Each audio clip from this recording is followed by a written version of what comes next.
Entonces, bueno, es importante tener en cuenta que vamos a abordar sobre todo tres aspectos fundamentales del derecho de petición. Pues en realidad pues van a ser cuatro porque también hay una introducción importante que hacer, pero vamos a abordar tres asuntos y es todo lo que tiene que ver con las modalidades del derecho de petición, que ustedes creo que ya tienen muy presente que son tres tipos de derechos de petición. Además de eso, hablaremos de los requisitos de las respuestas, que es como lo más importante para quienes trabajan en el distrito, y sobre todo hablaremos de notificaciones, que muy recientemente salió un concepto del Departamento Administrativo de la Función Pública donde se especifica un asunto muy puntual sobre los días sábados como día hábil, para tenerlo en cuenta a la hora de responder un derecho de petición, que creo que es un detalle práctico muy importante, ¿sí? Bueno, entonces, si quieren, comenzamos. La idea es que podamos como abordar el tema y en la medida en que ya lleguemos al final podamos hacer preguntas. Esa es mi propuesta. Si ustedes van viendo que puede ser diferente y que tienen una pregunta puntual que hacer, también los escucho. Pero la idea es que tenemos como ese patrón de conducta. Escuchamos lo que haya que decir sobre este tema y después hacemos las preguntas así que las pueden anotar y demás. Listo, muchas gracias. Entonces, si quieren, pasan la diapositiva. Hablemos entonces de una pequeña introducción sobre este tema que se llama derecho de petición. Hay que decir antes que nada que el derecho de petición, pues digamos que filosóficamente, si podemos ponerlo en esos términos, es la razón de ser del pago de impuestos, de la existencia del Estado, de una existencia racional pues, de la administración, porque el derecho de petición es la vía, digamos, más clara que tiene cualquier persona que pueda llamarse ciudadano, que pueda llamarse individuo dentro de un Estado liberal o cualquiera que sea la configuración política, para poder comunicarse con la administración, ¿sí? Y si yo tengo una administración a la que le pago impuestos, a la que le debo respeto, a la que, digamos, entiendo como una entidad o una persona jurídica, ¿sí? Existente y que vela por mis derechos, pues lo mínimo que yo puedo hacer es justamente eso, tratar de interactuar con ella, ¿sí? Y esto tiene implicaciones tanto en el derecho constitucional como en el derecho administrativo. Es constitucional porque estamos hablando de entidades territoriales. Y acá, pues, más pertinente todavía, el distrito es una entidad territorial, el distrito es algo relativamente nuevo, pero funciona como antes, para efectos del derecho de petición. Entonces, desde el punto de vista constitucional, tiene que ver con organización del Estado, es decir, los diferentes niveles del Estado tienen que ver con la manera en que nosotros, nosotras, los ciudadanos y las ciudadanas, pues nos tratamos de, digamos, hacer notar del Estado para reclamar ciertos intereses. Sí, yo tengo interés que cesen unas obras públicas porque las están haciendo de noche y me dañan el sueño. Entonces, el derecho de petición es como una especie de derecho medio para poder exigir de los entes territoriales y de las respectivas administraciones los derechos de fondo, pues que serían como los que al final terminan afectados, es decir, la vida privada, en general la salud, el ambiente, ¿por qué no? Sí, que ahorita hablamos del ambiente como un derecho humano desde el 2022, que la ONU sacó una resolución en donde decían pues que el derecho al ambiente es un derecho humano y esto pues tiene unas repercusiones por asuntos de tendencia y de globalización. Si la ONU dice eso, pues entonces ya hablamos del ambiente como un derecho humano y posteriormente podemos inclusive llegar a configurarlo como si fuera un derecho fundamental. Esto pues tiene tanto de largo como de ancho, pero es importante mencionarlo. Yo les decía en esa introducción que el asunto es doble, tiene que ver con el derecho constitucional, pero también con el derecho administrativo. Y es que lo propiamente administrativo, es decir, puro derecho del Estado en su relación con los particulares, pues inicia casi que, no sé, el 90% de las veces a partir de un derecho de petición. ¿Sí? O sea, toda actuación administrativa tiene varias maneras de comenzar, pero el derecho de petición es una forma en la que puede comenzarse cualquier actuación administrativa, y esto tiene una repercusión importante o directa sobre las bases o el funcionamiento del derecho de la administración, que nosotros llamamos, pues por hacerlo más cortico, derecho administrativo. Bueno, entonces eso es como lo preliminar en la introducción, pero podemos pasar la diapositiva para comenzar a hablar de la cuestión. ¿Sí?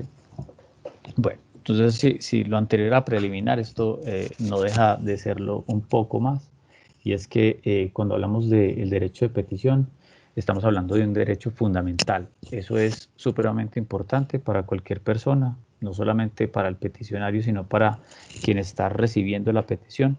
Es un derecho fundamental. Entonces, por un lado, es importante para el peticionario porque usted, en la medida en que haga uso de ese derecho, tiene una expectativa grande sobre su pronta resolución. Si yo pregunto algo a la administración, yo espero generalmente, ¿sí? Generalmente una respuesta. Gente desinteresada que simplemente quiere algo y después se le resuelve, ¿sí? Entonces uno dice, bueno, ese hecho ya está resuelto, pero digamos no deja de ser un derecho fundamental. Hay peticiones anónimas, sí, también hay gente que simplemente deja una petición y frente a eso, al ser un derecho fundamental, pues a pesar de ser anónima, también requiere una respuesta por parte de la administración, así la persona no aparezca, porque pues es, digamos, un asunto de debida diligencia hacerlo de esa forma.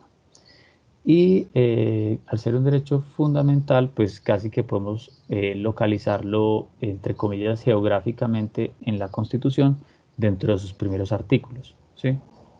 Y ese artículo que consagra entonces el derecho de petición es el artículo número 23 de la Constitución, que valdría la pena leerlo, entonces lo leo por acá para que ustedes lo tengan en cuenta.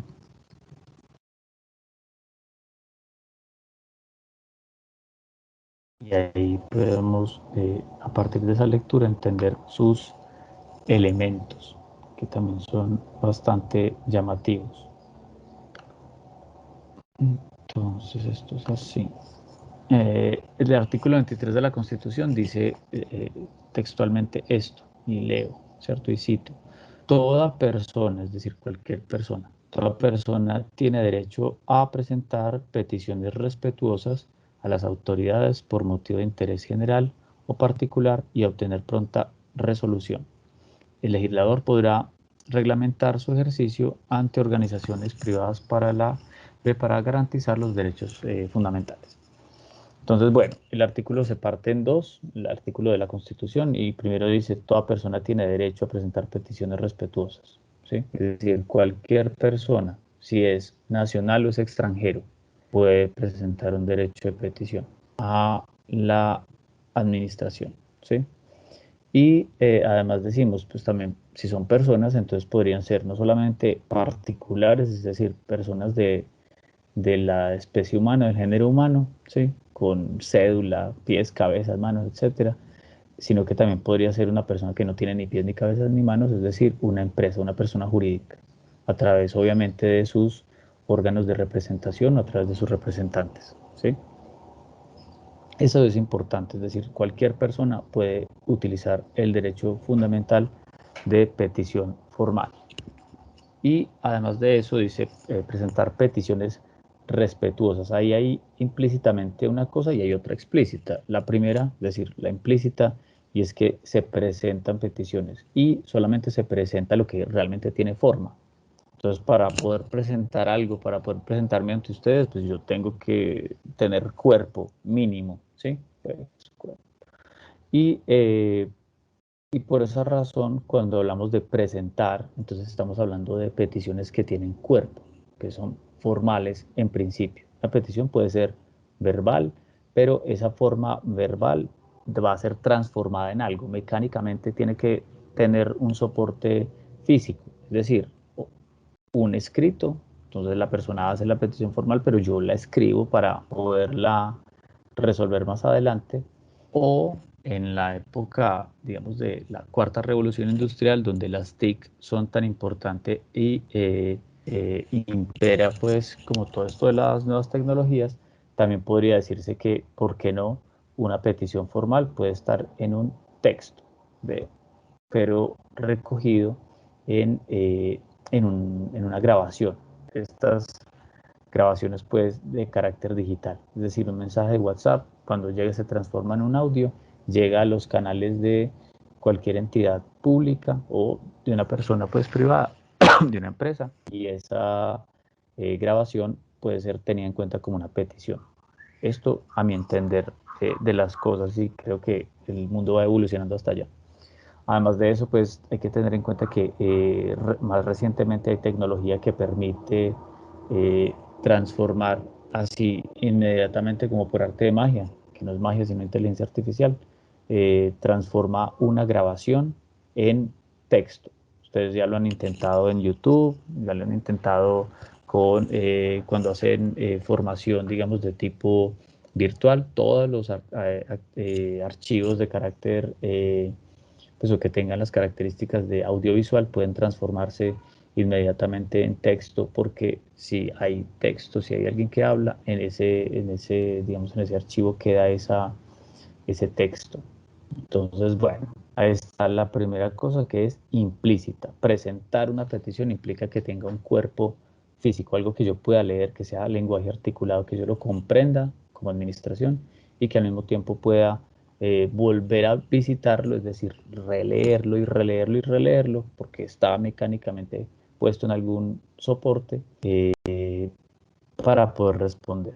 Esa es la primera cuestión. Y la otra, cuando decimos presentar peticiones respetuosas, estamos hablando de una petición que no puede ser ofensiva, ¿sí? Y es decir, cuando hablamos de peticiones respetuosas, estamos hablando a su vez de dos cosas distintas. La primera es que una petición no puede ser ofensiva. Entonces, insultos, digamos, hacen que cualquier petición sea descartada por su carácter irrespetuoso. Y la Constitución dice debe ser respetuosa. Eso lo primero. También puede entenderse irrespetuosa como aquellas peticiones que no se comprenden, que no se entienden, ¿sí? Y en ese sentido, pues la administración, otra vez, bajo el principio, que no es ni tan principio, es como una regla de conducta de la debida diligencia, debe entonces ser diligente y decirle a la persona, su petición está subida de tono, es irrespetuosa, por favor reformúlela, ¿sí? No simplemente descartarla y ya, porque cualquier persona puede luego, y esto es otro asunto que vamos a ver más adelante, puede luego interponer una acción de tutela y nadie quiere, digamos, verse envuelto en un asunto ante la jurisdicción constitucional en Colombia, ¿sí? Entonces, una petición irrespetuosa, digamos que es lo primero que hay que entender, pero una petición irrespetuosa también puede ser una petición que no esté escrita en español, ¿sí? La lengua oficial en Colombia, pues a pesar de que tenemos pluralismo y como Colombia es una república pluriétnica y multicultural, pues digamos que la lengua oficial de la administración es la lengua castellana, que nosotros desde 1936 llamamos español, ¿sí? Ese asunto también hace parte entonces de la debida diligencia de la administración, y es que, pues, para que lo tengan en cuenta, una petición que llega en otra lengua pues debería tener por lo menos una traducción oficial o un intento de traducción. Hoy es muy fácil para cualquier extranjero y Medellín está pues muy de moda últimamente y vienen todos los extranjeros que ustedes quieran. Ustedes ya bien lo saben, para bien o para lo otro. Eh, y eh, y estas personas pues, pueden utilizar cualquier traductor de inteligencia artificial que utiliza o no inteligencia artificial para traducir una petición. Entonces, si llega una petición en otra lengua, pues uno dice que, o sea, lo mínimo del respeto es que la pongas en español para que podamos responderla. Pero es un asunto casi como de etiqueta, ¿sí? De decoro. Y por último, la cuestión de las peticiones irrespetuosas, es decir, que haya una exigencia de una petición respetuosa, implica también que encontremos peticiones que no se entienden, es decir, una petición hecha formalmente por vía del sistema PQR al distrito de Medellín puede contener un párrafo o dos o 5 párrafos, o puede tener 300 páginas y no se entiende, ¿sí? Bueno, la extensión también es importante tenerla en cuenta. Y es que entonces una petición respetuosa debe ser una petición que se comprenda, que cuando la administración la lea pueda efectivamente entender lo que contiene la petición a partir de una buena escritura, de un buen uso de la gramática, que no tiene que ser perfecto, pero que se entienda, ¿sí? Y a partir de ahí, entonces, de esa comprensión se formula una posible respuesta. Pero si no se puede formular respuesta porque la petición no se entiende, nuevamente, debida diligencia, invita, como quien dice, a la administración a decirle: no comprendo su petición, ¿sí? O sea, tengo muchas ganas de responderla, me encantaría, más porque es un derecho fundamental de usted como persona que está en Colombia, pero así no se puede. Entonces, por favor, reformúlela. No sé si le entendí bien, ¿sí? En fin, o sea, no se debe uno sustituir tampoco la voluntad del el peticionario, pero pues hay que hacer, como quien dice, un poquito hay que hacer de tripas corazón y preguntarle realmente qué es lo que quiere decir. Y continúo con la cuestión de qué dice el artículo 23, y es que uno dice: toda persona tiene derecho a presentar peticiones respetuosas a las autoridades por motivos de interés general o particular, obtener pronta resolución. Ahí hay un desarrollo que es posterior, que es gracias al Código Administrativo de lo Contencioso Administrativo, que es la Ley 1437 del 2011, con una modificación muy reciente del 2021, si mal no estoy, que es la ley 2080 del 2021. Ahí hay también un material que desarrolla entonces ese derecho de petición, sin además tocar otro asunto, y es que hay otra fuente, y es que hay una ley estatutaria que desarrolla el contenido de la Constitución, si mal no estoy, la 1755.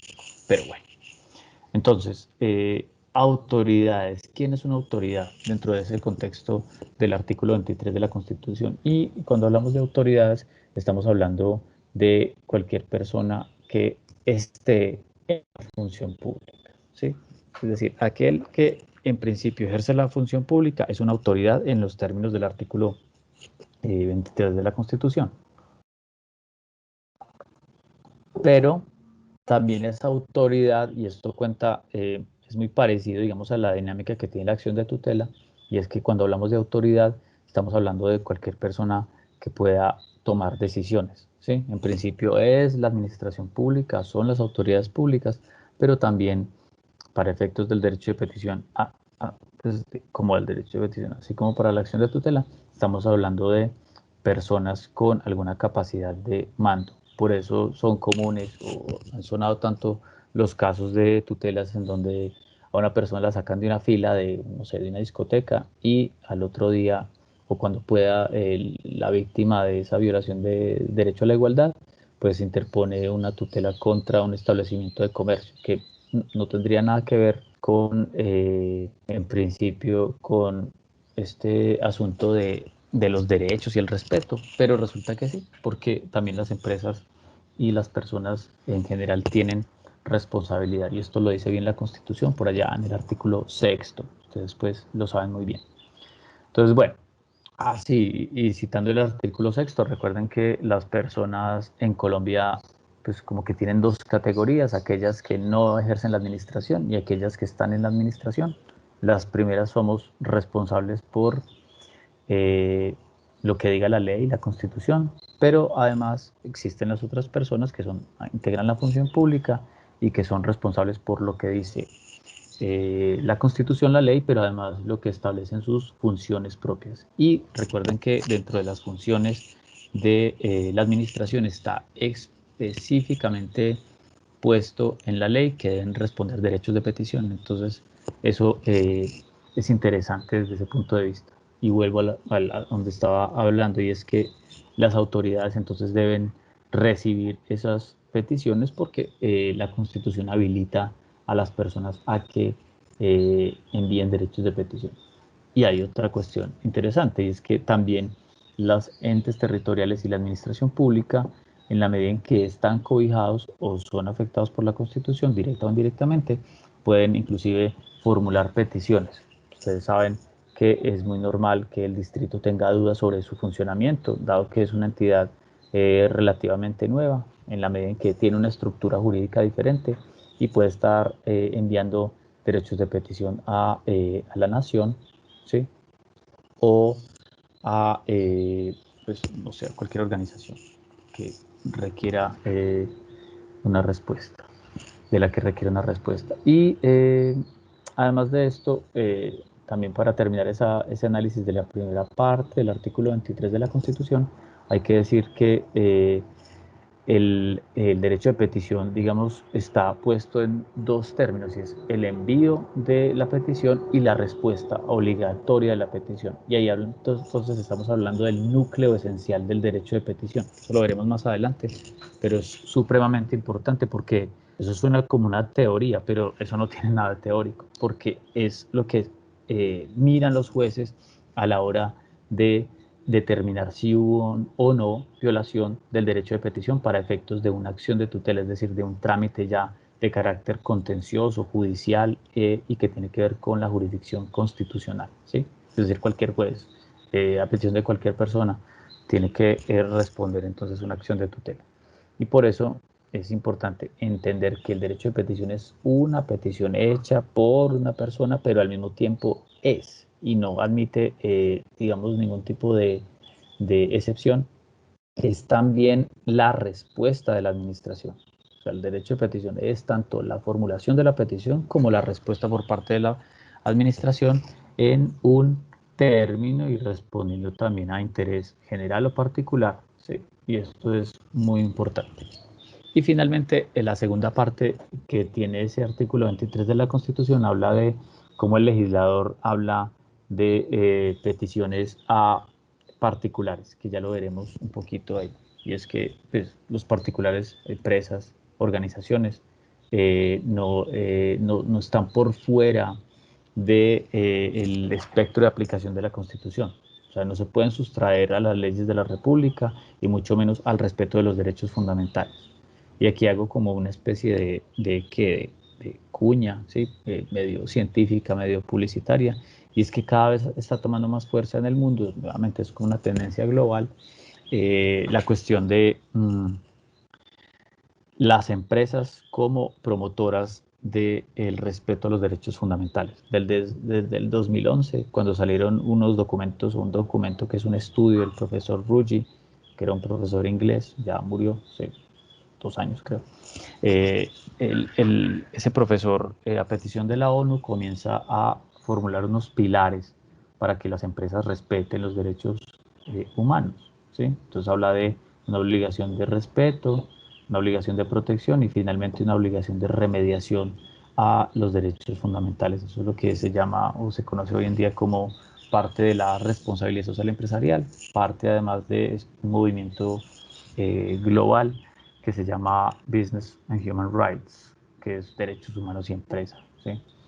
Y con esta cuestión es que el artículo 23 de la Constitución pues es bastante pertinente al decir los particulares también deben responder el derecho de petición, pero eso sí, dejémosle su desarrollo al legislador. Entonces el legislador, a través de, claro, la ley, estaría prestándole atención a cómo es que los particulares deben responder los derechos de petición, en la medida en que no están, no son una entidad que no, pues como que sobre la que no tenga alcance las leyes y la Constitución en Colombia, ¿sí?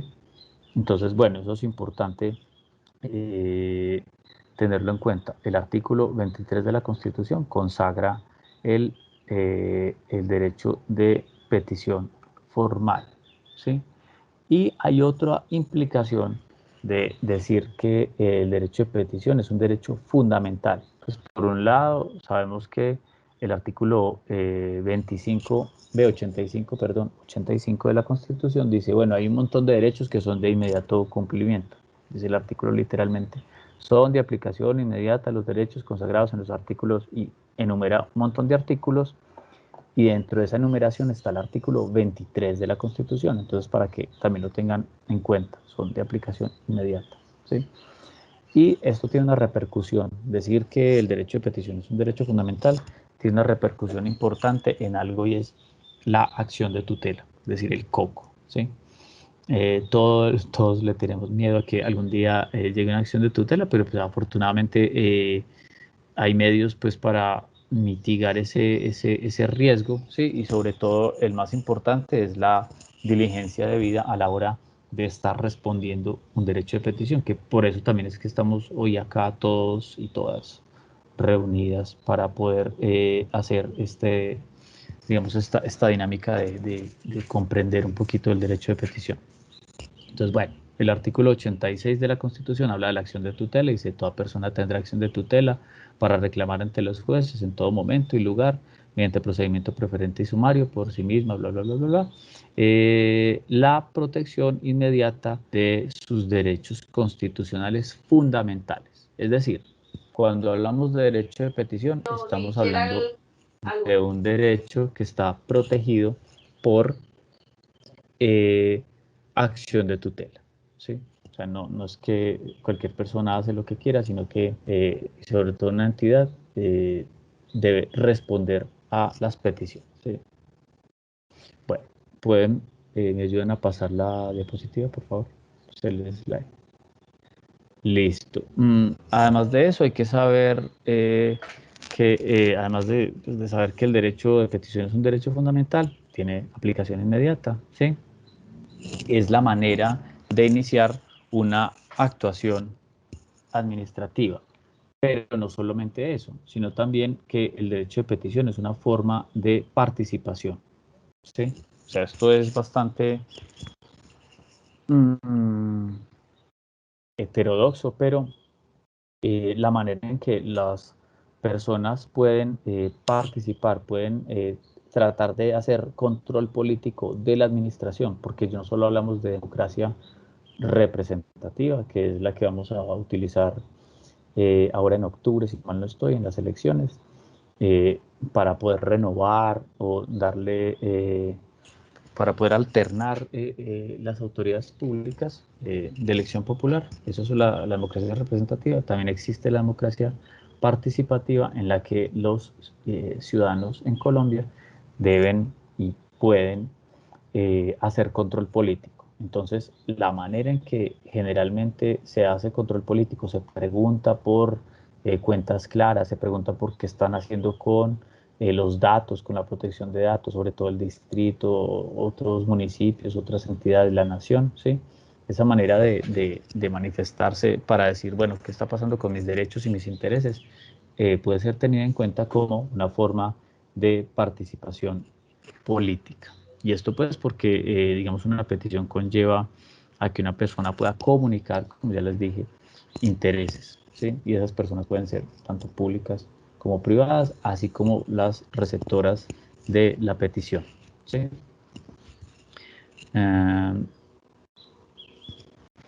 Y junto con esto, pues, está la cuestión más determinante, y es que toca no solamente la Constitución y los derechos fundamentales, los derechos humanos transformados en derechos constitucionales y luego en derechos urgentes de la persona. Como ya habíamos hablado, es urgente siempre que la administración pueda permitirle un canal claro y de comunicación a a la ciudadanía, ¿sí?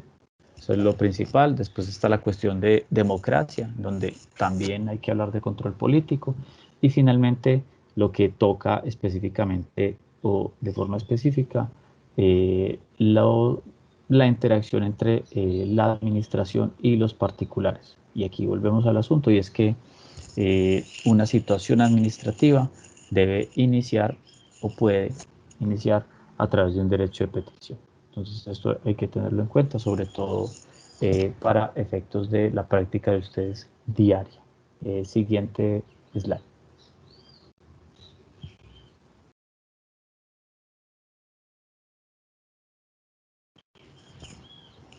Listo. Bueno, no. ¿Alguien me puede colaborar con el siguiente slide, por favor?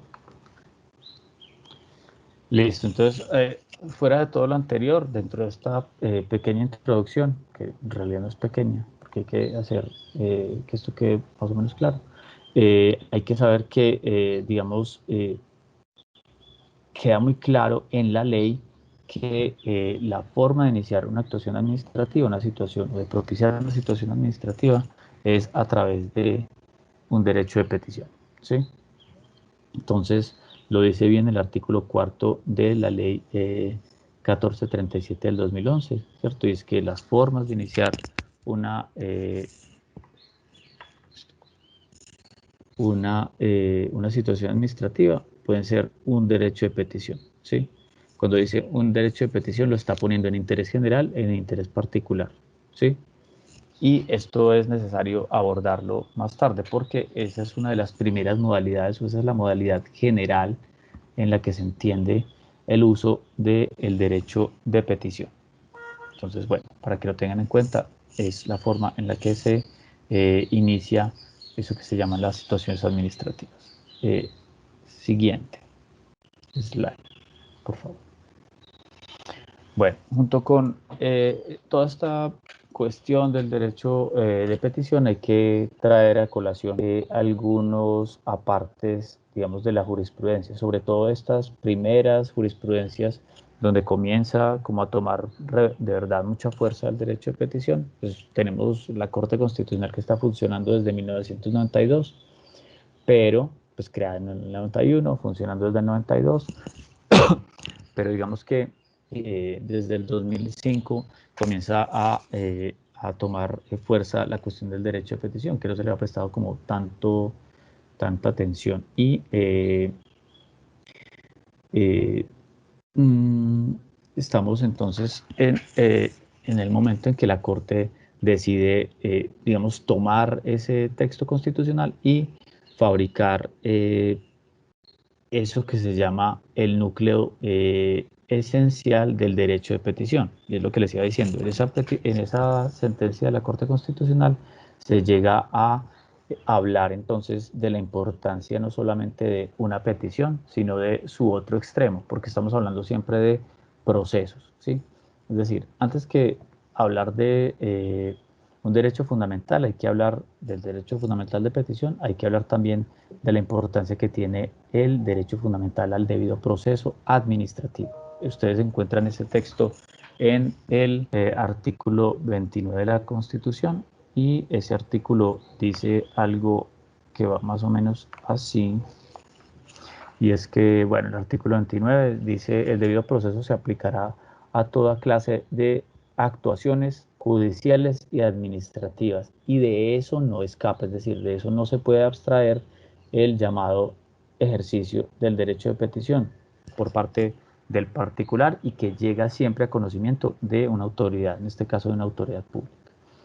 Esa autoridad pública debe aplicar el debido proceso entonces administrativo a la respuesta necesaria en derecho de petición. Entonces, según eso, hay una confianza, digamos, bien esperada, legítima, autorizada por el Estado, que tiene todo particular y es que se le responda esa petición. Entonces, cuando inicia un derecho de petición a través de la entrega de la petición en la secretaría o depositándolo en el correo electrónico o en el sistema de PQR de cualquier entidad territorial, lo que se espera mínimo es una respuesta. Y eso, como les iba diciendo, constituye ese núcleo esencial. Entonces no se trata simplemente de la capacidad que tengo yo de enviar un derecho de petición, sino de la necesidad que me lleva a enviar ese derecho de petición. Y esa necesidad entonces implica o trae implícito el interés mío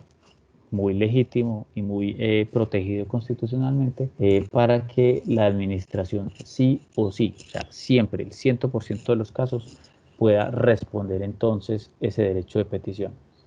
Que es cierto que hay digamos que hay trabajo desbordado, que es muchas veces muy difícil responder a todas las peticiones, pero siempre están los canales de comunicación en donde se le puede pedir a una persona que espere otro tanto. O sea, quienes hemos hecho clínica o quienes hacemos a veces activismo un poquito de derechos humanos, sabemos que o derechos fundamentales, sabemos que es muy normal en asuntos de control político recibir un correo por parte de cualquier administración diciendo espere, o de la Superintendencia de Industria y Comercio, por ejemplo, que dicen espere, yo respondo esto con más calma, deme otro plazo y ya vamos a ver eso, porque la petición no es fácil de responder. Entonces, hay medios, pero lo que sí no puede faltar es que debe haber siempre una respuesta, ¿sí? Y debe ser comunicada directamente al interesado y de manera efectiva, es decir, se debe buscar un medio efectivo para que esa persona que hizo la petición pues se le entregue una respuesta. Bueno, siguiente slide. Bueno, ya habíamos hablado un poquito de cuáles son las fuentes o la fuente principal de ese derecho de petición, porque dentro de la introducción es supremamente necesario que sepamos que el derecho de petición tiene, o sea, no es solamente una expectativa, es un derecho fundamental. Y si es un derecho fundamental, entonces pues debe estar en algún texto que lo reconoce. Y ese texto que lo reconoce, entonces es la Constitución. Y por eso, cuando hablamos del derecho de petición, tenemos que forzosamente hablar de el soporte constitucional que este tiene. El artículo 23 de la Constitución es el que contiene el derecho fundamental de petición. Pero este está reforzado, como ya les había dicho, con el artículo 29, que habla de un debido proceso administrativo. Siempre todo el mundo, todas las administraciones de todos los centros territoriales no pueden sustraerse a la obligación de cumplir con términos, ¿sí? Es decir, cuando el derecho de petición consagrado en el artículo 23 dice que se espera una respuesta en un tiempo racional, ¿sí? Ese tiempo está medido luego por el Código Administrativo de lo Contencioso Administrativo, que va a decir, hay unas peticiones que se responden en un término X, hay otras en un término Y y otras en un término Z, ¿sí? Eso es importante. Y después hay otro sustento normativo adicional, y es que ustedes saben muy bien que hay una ley estatutaria que resuelve todas las cuestiones relativas al derecho de petición. Ahí está la ley 1755 de 2015, con su respectivo código QR por si la quieren consultar. Al mismo tiempo hay otras dos leyes complementarias y tenemos entonces donde específicamente se habla del derecho de petición y el deber de la administración de responder en un término específico. Hablamos del decreto 166 del 2016 y de leyes que han ido cambiando, pero que tienen que ver con todas las cuestiones disciplinarias, ¿sí? Entonces está la ley 734, que uno dice, bueno, pues ya la derogaron, pero ahí eso es supremamente difícil entender hasta dónde, cuál se aplica, y más recientemente la ley 1952 del 2019, pues reemplaza algunos, para algunos efectos, esa ley 734, donde se habla pues de cómo es necesario, por ejemplo, que la administración, ya lo vamos a ver, tenga muy presente que debe manejar manuales internos para poder dar respuesta al derecho de petición. O sea, eso no se hace, digamos, en el aire, sino que tiene que haber todo un esfuerzo administrativo para fabricar normas, ¿sí? Internas o protocolos que permitan responder debidamente a la necesidad de cualquier tipo de persona que esté en Colombia, ciudadano o no, sobre el ejercicio, perdón, de su derecho de petición. Siguiente slide. Bueno, también es importante tener en cuenta si ustedes en algún momento, digamos, quisieran o se vieran llamados a la necesidad, pues, o se ven en la necesidad de entender cómo es que funciona ese derecho de petición, les recomiendo muy, digamos, de manera muy puntual la lectura o el estudio de la sentencia de constitucionalidad de la Corte Constitucional, la sentencia C951 del 2014. Esa es la sentencia que, en la que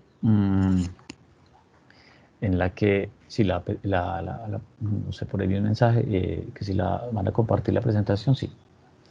Eh, Hay esa sentencia lo que hace es evaluar, como bien lo dice ese texto que está ahí, hace una revisión de la constitucionalidad de un proyecto de ley que tiene como finalidad armar todo el andamiaje necesario para el derecho de petición. Entonces ahí ustedes encuentran cómo funciona eso, cuáles son las reglas, etcétera. Sí, es interesante visitarla de vez en cuando. Yo ahorita voy a hablar de la estructura del derecho de petición y de las reglas que se aplican, pero esa sentencia, digamos que es una forma de llegar a los puntos más interesantes y más importantes de esa cuestión, ¿sí? Y además de eso, hay otro sustento administrativo, normativo adicional que hay que tener en cuenta, y es que el artículo 38 de esta ley que muestro ahí, dice que son deberes, ¿cierto? Todo servidor público, y empieza a hablar de los deberes del servidor público, pero en el numeral 20 del artículo 38 habla de dictar los reglamentos o manuales, es decir, puede ser un reglamento, una norma específica de la administración, pero también puede ser un manual, y ustedes creo que están familiarizados con la cuestión de los manuales. Digamos, para poder hablar de esto hoy, yo estuve consultando un manual de la administración donde le explica a la gente cómo utilizar la administración pues, distrital, cómo utilizar el sistema PQR, tienen un sistema PQR, entonces todo este cuento de la respuesta a los derechos de petición debe ser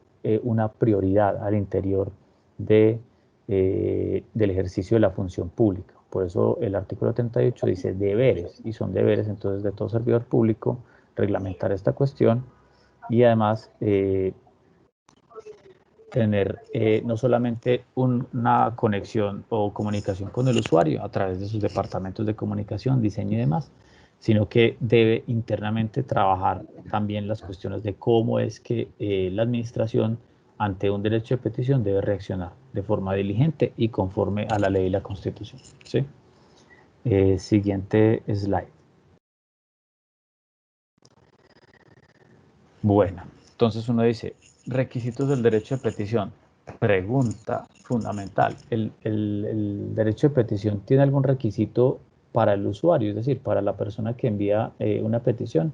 Y en principio uno dice, pues no necesariamente, ¿sí?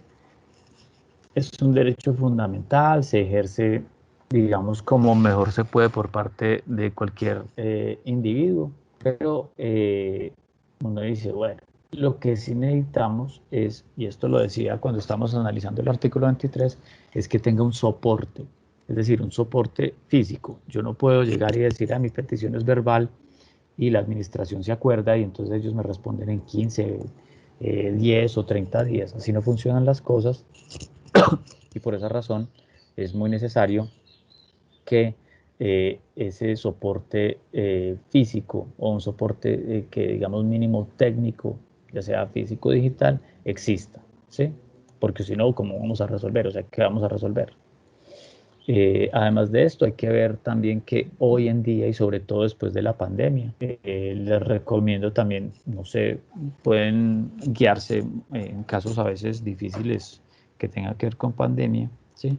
Sobre un informe que sacó la Comisión Interamericana sobre el estado de los derechos del Sistema Regional de Protección durante la pandemia, ¿sí?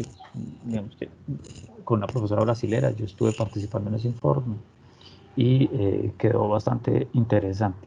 Entonces eso lo sacó bien claramente la Comisión Interamericana, y ahí se establecen cosas que pasaron y que tienen que ver con la situación de pandemia que llegó a regular de manera muy suave, muy somera, pues como superficial, pero igualmente eh, firme, eh, la Comisión Interamericana a través de una sala especial que tenía que ver con la pandemia, SACROI, ¿cierto? Era un mecanismo importante.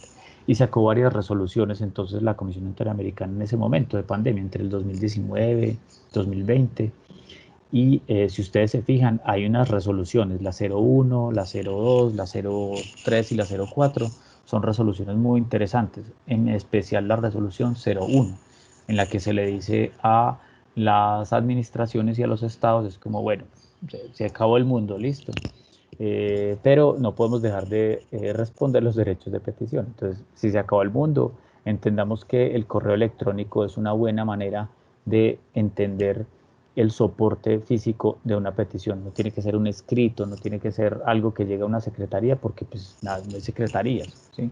O sea, simplemente hay canales de comunicación por medios digitales. Entonces, esto es muy importante a la hora de analizar la cuestión de cómo ha cambiado el derecho de petición desde el 91 y hasta el 2019. Ahí era una cosa específica, ¿sí? Y después ha mutado en algo un poquito más moderno, eh, sobre todo después de la crisis sanitaria generada por el COVID-19 en Colombia y en el mundo, ¿sí? Que también por eso están diciendo que habrá un montón de pandemias más, todo el mundo le mete en terror o le meten las ganas pues, de vivir intensamente su vida. Y bueno, pues no pasa nada, de todas formas ya se montó el sistema. Entonces esa es la cuestión o esa es la enseñanza fundamental. Y ahí ya paso a hablar entonces de la estructura del derecho de petición. ¿El derecho de petición tiene requisitos? En principio no, pero pues por lo menos que lo ponga por escrito, ¿sí? O que si me lo dijo, que yo lo escriba. Esto es lo más eh, esencial. Y ya después, el artículo 16 de la ley 1437 dice, vea, sí, sí hay unos requisitos. O sea, lo mejor es que cumpla con estos requisitos, ¿sí? Y ahí entonces entramos a analizar lo que dice, digamos, la ley en términos muy específicos sobre qué debe tener un derecho de petición, ¿sí? Entonces, como mínimo un derecho de petición debe contener, so pena pues de deslizarse en eso que se llama una petición irrespetuosa, porque faltan cosas, no porque sea irrespetuoso que yo no ponga el nombre, sino que pues, no le puedo responder si usted no me dice quién es. A pesar de eso, hay una cuestión con las peticiones anónimas que es interesante. Entonces uno dice, mínimamente una petición debe ser escrita y debe contener lo siguiente. ¿A quién va dirigir? O sea, alcaldía de Medellín. Bueno, ahí está alcaldía, se le dirige al alcalde, pero muchas veces la petición es específicamente algo de la Secretaría de Hacienda, ¿sí? O la Secretaría de Movilidad. Entonces, internamente el trámite es poder redireccionar esa petición. No estoy hablando aquí del trámite de redirección, ¿sí? Sino más bien de la cuestión fundamental y es a quién va dirigida la petición. Si no se dice a quién, entonces pues quedamos un poquito con las manos atadas para darle una respuesta efectiva, eficaz, que respete sus derechos fundamentales. Entonces, en ese sentido, también hay una serie de buenas prácticas por parte de los usuarios, o los ciudadanos, mejor dicho, y es que deben poner por lo menos la autoridad a la que va dirigida, ¿sí? Ya. Otro asunto, segundo, debe hablar del nombre, y el nombre es nombres y apellidos. O sea, eso sí es muy claro. No es un nombre, si usted llama Jenny Marcela, ¿sí? Pues debe poner Jenny Marcela con sus dos apellidos. Hay gente que solamente tiene uno y en ese caso entonces estaría, digamos, respaldada por su cédula de ciudadanía. En ese caso no hay problema, ¿sí? Y eso pues entonces es fundamental. Debe haber un nombre de quien envía la petición o si no, también el nombre del representante legal de esa persona o la persona que está ejerciendo el derecho en su nombre porque ésta no puede hacerlo personalmente porque se encuentra en una situación, no sé, difícil, está fuera del país, está en una urgencia, está hospitalizado, ¿sí? Bueno, además de eso, tercero, es necesario que una petición siempre tenga eh, el, pues, el objeto de la petición, o sea, qué quiere, ¿sí? Ahí es donde yo les digo, las peticiones irrespetuosas como que están en esa órbita, orbitan por ahí, y es que una petición irrespetuosa puede ser aquella donde no entienda yo la petición, entonces es necesario que la petición tenga forma dentro del texto o dentro del soporte técnico que tiene ese interés de respuesta. Además de esto, las razones. Ese sería el cuarto punto. Una petición siempre debe hablar de las razones que están ahí. Las razones son de hecho. Entonces cuenta los hechos. Yo estaba tal día, ¿sí? Había una bolsa de basura. Esa bolsa de basura lleva ahí 15 días, ¿sí? Entonces no pasa la basura. Ahí está, ¿sí? Un soporte o las razones pueden ser fácticas, pero también pueden ser de derecho. Y es que muchas veces hay hechos que, pues, que uno cree que no son importantes para una persona, pero resulta que si necesita una petición, pero usted es desplazado por la violencia, entonces ya ahí hay que correr. ¿Sí? Además de eso, usted puede hacer una petición, pero si usted es un senador, entonces también hay que correr, ¿sí? Porque son personas que los primeros tienen una situación difícil y son sujetos de especial protección constitucional, y los segundos porque tienen un fuero, ¿sí? Y en razón de su alta dignidad y del ejercicio de sus funciones, que me imagino que están haciendo las peticiones para poder ayudarle a la comunidad y a todo Colombia, entonces también hay que correr a responderles su petición en el menor tiempo posible. Entonces ahí están las razones, tanto derecho como derecho, que respaldan entonces esa petición.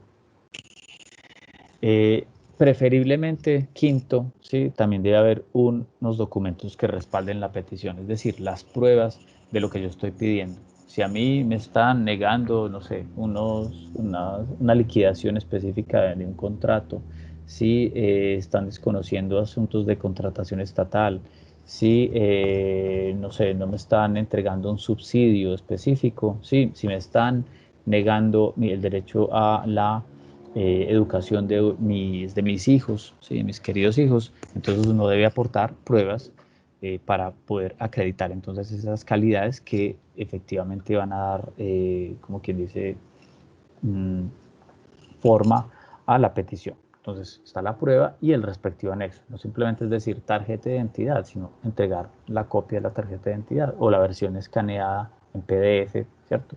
Según lo que se quiera, o JPG o cualquier archivo pues, que llegue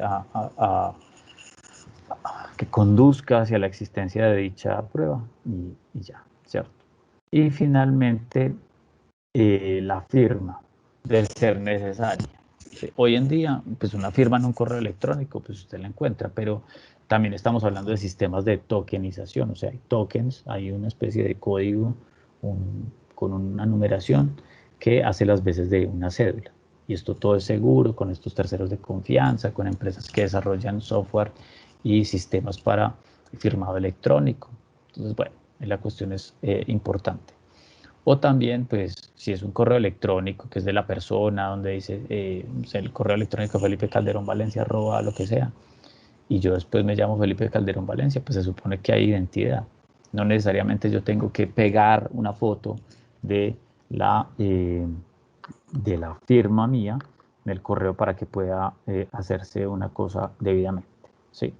Entonces, bueno, esa es la estructura básica de una petición, pero ahora lo que nos interesa es, bueno, si yo estoy en la administración, ¿usted por qué me está contando esto? Y ya vamos a la cuestión fundamental. Entonces, hablemos de, siguiente slide, hablemos de las reglas del derecho de petición, que eso es lo más importante tal vez, ¿sí? O sea, son un montón de reglas, pero todas son fundamentales para poder asegurar una respuesta que llamemos por lo menos diligente. Y ya saben que es conveniente que sea diligente esa respuesta, porque de no responderse adecuadamente un derecho de petición, pues la consecuencia más cercana es la llamada acción de tutela, que nadie quiere pues estar metido en líos con eh, la jurisdicción constitucional.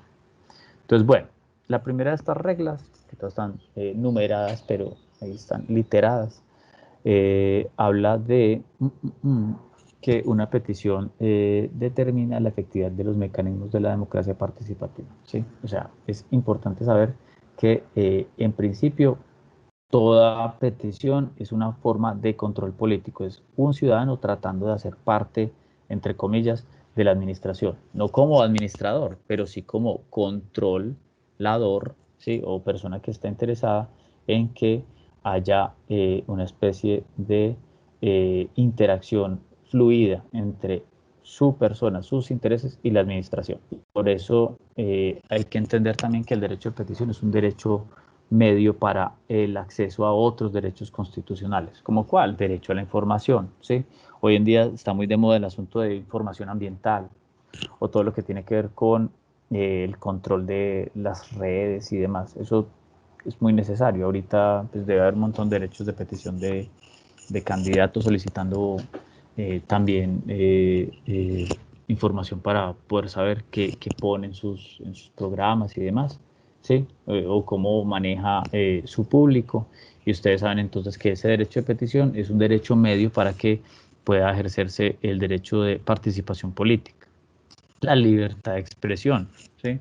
Me tienen censurado, o hay algún tipo de cuestión que me está molestando y yo puedo entonces enviar una petición para que cese, digamos, una violación, o simplemente quiero expresarle a la administración que no estoy conforme con su gestión y demás. Bueno, además de eso, no puedo hablar de seguridad. Aquí en el Valle de Aburrá, ustedes saben que esa cuestión ha ido en, ¿cierto? Ha cobrado importancia o siempre ha tenido importancia en el país, sobre todo ahorita está cobrando mucha importancia y por eso una petición pues puede llevar a esa cuestión.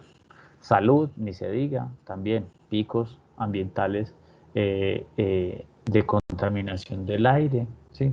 La concentración de material microparticulado en el aire puede afectar a un montón de gente y uno dice, bueno, pues yo necesito saber esa información ambiental, entonces más bien si yo ando enfermo, por favor administración municipal, envío una petición y me dice ustedes cómo van con esa medición del aire y ustedes van a decir, bueno, nos van a remitir a sistemas y demás, sistemas de información, de gestión de la información.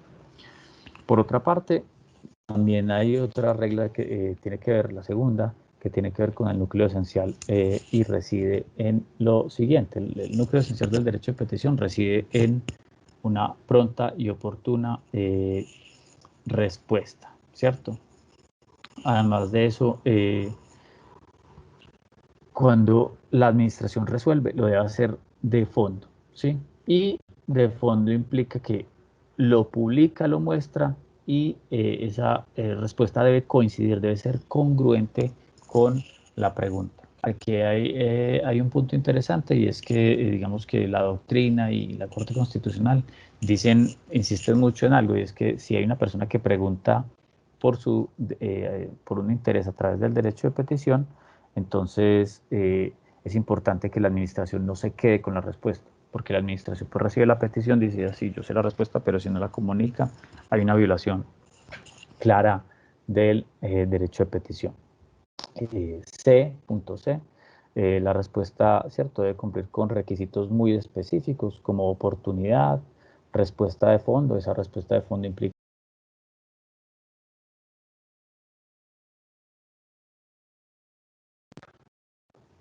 estaba silenciado, perdón.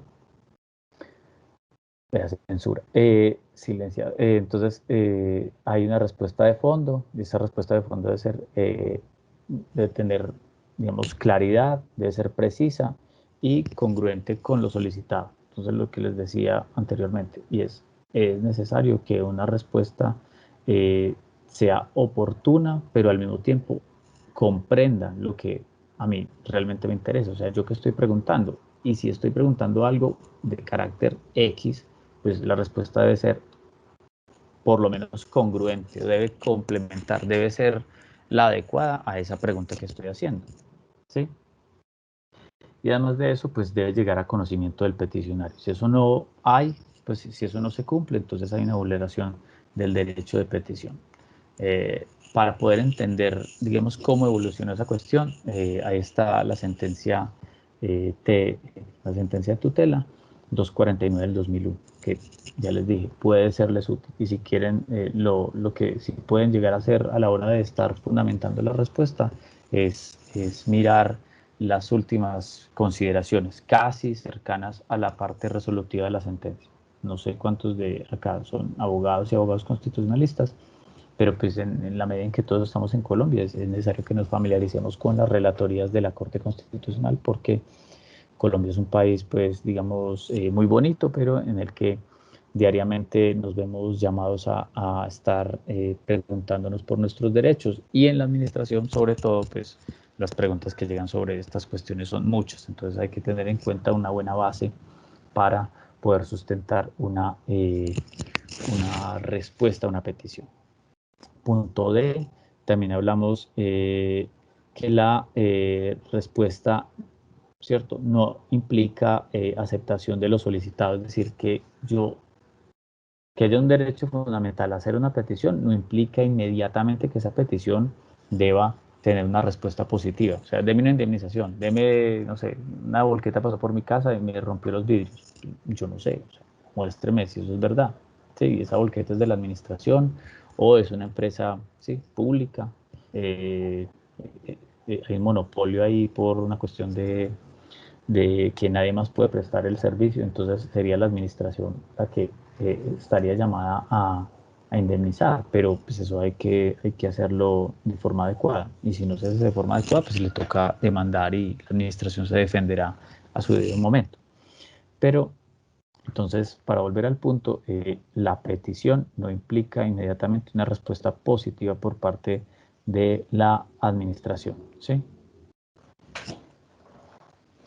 Bueno, además de eso, pues hay que decir, y eso lo vamos a ver más al final, y es la cuestión del silencio administrativo negativo. O sea, esa es la regla general. No hay respuesta sobre una cuestión, por lo menos en materia de servicios públicos, y la respuesta, digamos, por regla general es el silencio administrativo positivo, pero en el resto de las cuestiones, digamos que si la administración no responde, es que está diciendo que eso no es procedente.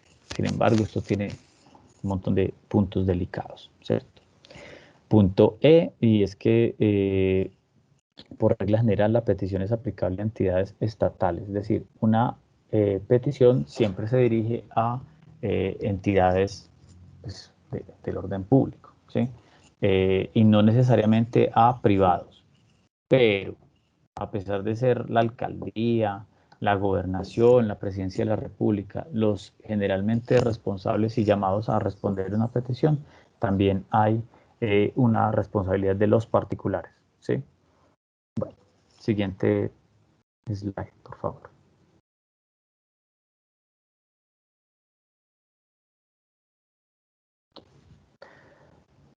Bueno, aquí hay un asunto interesante y es que siguen entonces esas reglas, y es que hablamos de la Corte, cuando hablamos de petición a particulares hay diferentes hipótesis, hay por lo menos tres, ¿sí? Hay tres situaciones, pues sobre esto iré rápido porque no creo que, digamos, que tenga que ver con lo que es propio de la administración, pero hay por lo menos una hipótesis que es interesante, ¿sí? Entonces, la Corte en peticiones a particulares pues, contempla tres situaciones. La situación número uno, y es que, y esta es la importante para ustedes, puede ocurrir que un particular esté en ejercicio de una función pública nada más por el servicio que está prestando. Por ejemplo, no sé, una empresa, por mencionar algo, en varias. Ciertamente es una empresa que tiene un régimen como muy propio de las personas privadas, a las empresas, pero está prestando un servicio público. O no sé, una universidad privada como la Universidad de Medellín, es una universidad, pero sí, vamos a compartir las diapositivas, no hay problema. Una entidad privada puede estar prestando un servicio público, y en ese caso, con mucho gusto, en ese caso la cuestión estaría puesta de esta manera, y es que cuando se recibe esa petición, pues no se está realmente preguntándole a un particular, y esa persona que recibe esa petición y que está en ejercicio de su función pública, entonces debe responder así tal cual lo hace cualquier entidad territorial o cualquier autoridad de una entidad territorial, ¿sí? Y bueno, y están los otros dos casos en donde, pues, digamos que uno lo regula el legislador, el tercer caso, y cuando pues, usted necesita una respuesta como, digamos que de mucho peso o que es fundamental para el ejercicio de los derechos inherentes a su vida. Entonces, pero bueno, nos quedamos con la primera situación, que es la que nos está interesando en este momento. Punto G, ¿sí? Eso es lo raro, pero en fin.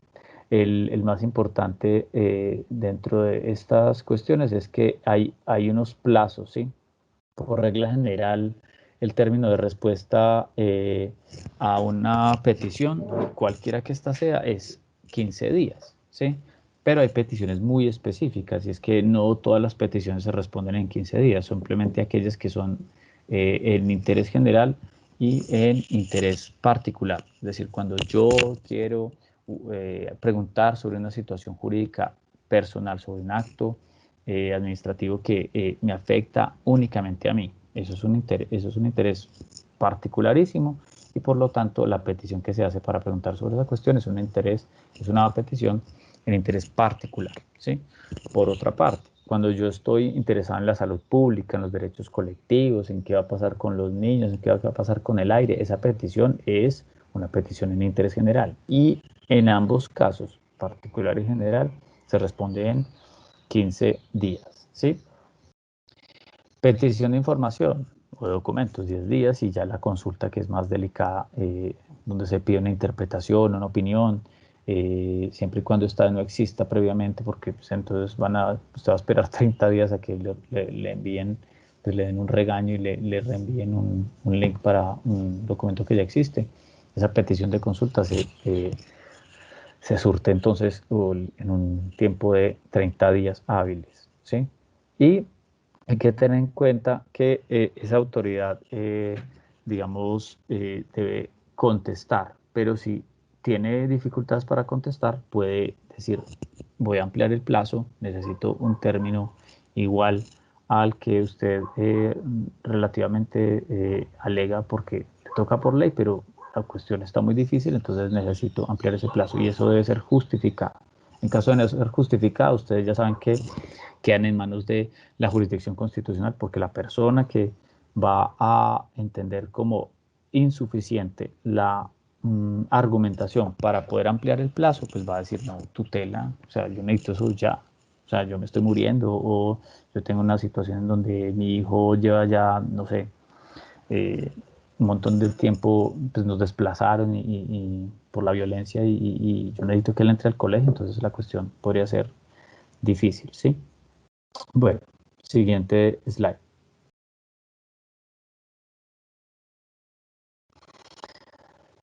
Bueno, también hay otras reglas importantes del derecho de petición que tienen que ver con el silencio administrativo, eh, digamos, sí, el silencio administrativo. Y es que el silencio administrativo es como una especie de cuestión ahí regulada, obviamente, por el Código Administrativo, pero que es poco, debería ser como algo muy excepcional, ¿sí? Y ese silencio administrativo, entonces, digamos que siendo excepcional, lo que sí constituye la regla es la necesidad de la administración de siempre responder a las preguntas de los particulares. En materia de servicios públicos, ya saben que no pueden dejar de responder porque eso implicaría que pues, se configure una especie de acto administrativo ficto, ¿sí? En favor de quien pregunta porque no hay respuesta. Sobre todo eso es como digamos, la situación más recurrente, ¿sí? Entonces, bueno, silencio administrativo negativo, positivo, son cuestiones a las que no se debería llegar y la administración siempre debe tratar de responder. Punto I, y es que hablamos de reglas aplicables a la vía gubernativa, es decir, el derecho de petición es una forma de animar todo lo necesario con la vía gubernativa. Y la vía gubernativa tiene como, digamos, función fundamental evitar que pasemos pues a exponer nuestros intereses ante la jurisdicción de lo contencioso administrativo, pero sobre todo se le da la oportunidad a la administración de remediar el daño causado. Entonces, un derecho de petición también debe ser visto como una forma en que una persona puede agotar un requisito para ir antes, pues, a una audiencia judicial o ante un juez, contratando pues un abogado y demás. Punto J, y es que también es importante tener en cuenta que el derecho de petición, y esto pues por parte de la administración es súper fundamental que lo tengan presente, es que una persona puede solicitar directamente que se anule un acto administrativo, ¿sí? Es decir, le dice, el acto administrativo que usted expidió pues es ilegal o afecta mi situación fundamental, mi situación personal, sonó como un elefante. Y en ese sentido, pues es otra oportunidad que le da un particular a la administración para evitar una lesión, digamos, del interés público, del patrimonio público. Eso es también importante entenderlo en esa medida. Punto K, digamos que el deber de la administración de responder es un deber, y esto pues va a sonar fuerte, pero es absoluto. O sea, el 100% de los casos sobre los que una persona pregunta a la administración algo, debe obtener una respuesta. ¿Sí? Siempre debe haber una respuesta por parte de la administración. Puede ocurrir que el funcionario o la autoridad que recibe la petición no sea la competente para responderla. Y en ese sentido, y por eso digo que es absoluto el deber de respuesta, esa autoridad debe reenviar, debe decir, yo no soy el competente, o sea, debe responderle al particular, yo no soy el competente, pero sabe que voy a mandar su petición a quien sí es competente. Entonces, eso está bien establecido, y esa obligación de traslado, pues no debe ser una solicitud que haga un particular, sino que motu propio, es decir, por su propia voluntad, la administración debe hacerlo, porque es un deber. Entonces, eso está bien regulado, y les pido también que tengan presente esa sentencia T464 del 2012. Es una sentencia vieja, pero digamos que ahí está la doctrina constitucional que permite entender esa cuestión del traslado obligatorio de las peticiones de una autoridad administrativa a otra que sí es competente. Bueno, y punto L, que esto es bien interesante, y es las peticiones proceden contra organizaciones internacionales, ¿sí? O sea, misiones diplomáticas, por lo general, pueden recibir derechos de petición. Ellas no están obligadas a responderlo, salvo que, y esto puede servirle a alguno de ustedes, salvo que estén reclamando prestaciones laborales. En ese sentido, ahí sí, digamos que no se pueden escapar esas organizaciones internacionales, a pesar de que sus funcionarios principales tengan un fuero, ellas no pueden sustraerse de la obligación de respetar las leyes colombianas. Siguiente slide.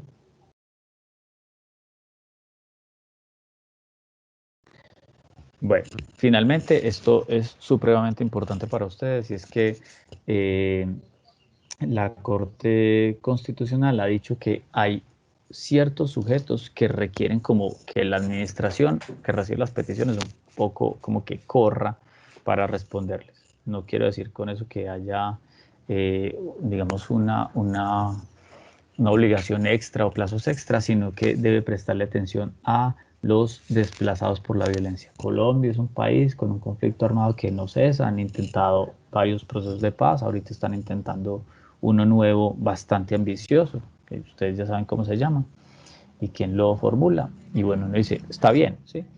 Pero ahí la cuestión es todas las personas que han sido víctimas del conflicto armado y que les ha tocado desplazarse de su lugar de residencia original, donde nacieron, donde estaban, para otro lugar. Esas personas tienen o deben ser atendidos, digamos, de manera priorizada por las administraciones. Entonces, si hay un orden de prioridad, cuando llega una petición de una persona de estas, que tiene la condición de desplazado por la violencia, que obviamente la debe acreditar, digamos, de forma racional, no pues tampoco pegarse las formalidades, pero puede ser necesario que acredite esa condición, y en ese sentido pues puede entrar como antes en el orden de prioridad por una protección constitucional reforzada. Personas privadas de la libertad, igual, también requieren una especie de atención un poquito más importante. ¿Sí? Y bueno, eso por ese slide. Siguiente slide. Bueno, ahora hablemos entonces de lo que nos toca el primer punto, ¿sí? Luego de ya dar todo este contexto sobre el derecho de petición, podemos hablar entonces de eso que son las modalidades del derecho de petición. El derecho de petición, como ustedes ya saben, es una forma en la que los administrados se acercan a la administración pidiendo respuesta o pidiendo algo sobre alguna cuestión o un interés que a ellos les interese, porque si no, pues no tiene ninguna razón de ser el Estado. O sea, yo no voy a pagar impuestos, yo no voy a pagar o yo no voy a aceptar que haya una burocracia que esté viviendo de la plata que yo pago si no tengo como mínimo la posibilidad de manifestar lo que a mí no me gusta o lo que me tiene inconforme, o también, ¿por qué no?, felicitar a la administración, que eso es también otra tendencia por ahí. Sobre todo cuando estaba hace mucho tiempo, Telemedellín hablaba del botón PQR y también decía felicitaciones. Pues, ¿por qué no? Entonces, bueno, modalidades. Y uno dice, bueno, hay varias modalidades. ¿Por qué? Porque uno también como administrado y ante la administración, pues puede tener intereses diversos. Yo no siempre quiero preguntar por una cosa que me interesa a mí particularmente o a la comunidad específicamente. Yo muchas veces voy a solicitar documentos, entonces estoy, no sé, quiero presentarme a un concurso público, se me perdió un documento, puedo ir a la administración para que me entregue ese documento. Quiero saber algo específico sobre un proyecto de acuerdo municipal. No encuentro el momento de ir a hablar con mi concejala o concejal de preferencia, entonces, ¿sabe qué? Voy a enviar un derecho de petición, ¿sí? Donde me van a mandar unos documentos.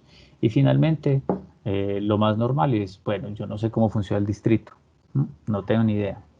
Entonces le voy a preguntar al Departamento Administrativo de la Función Pública, ¿sí?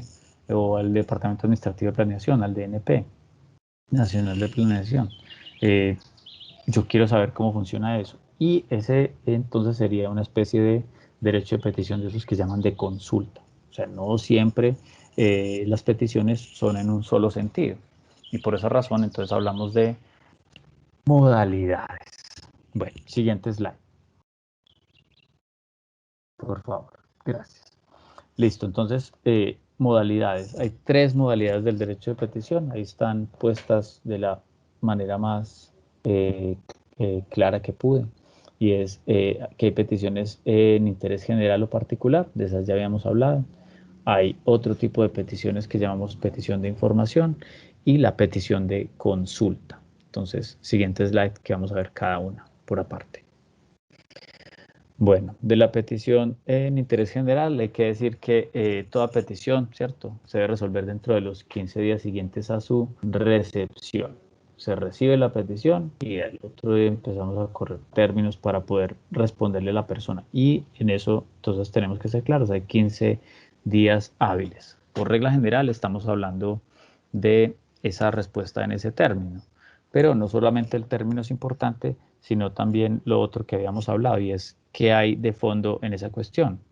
Y es que de fondo en esa cuestión, cualquier tipo de persona, todo particular, puede entonces hacer una petición, sea para preguntar sobre una situación personal, es decir, para preguntar por un acto administrativo que reconoce un derecho particular en mi persona o la persona de mi apoderado, y en ese sentido yo debo estar respondiendo como administración en 15 días siguientes a la recepción de la petición, esto que esa persona quiere saber sobre su acto administrativo o sobre por qué no lo revocan sabiendo que está mal hecho, ¿cierto? Que es ilegal, ¿sí?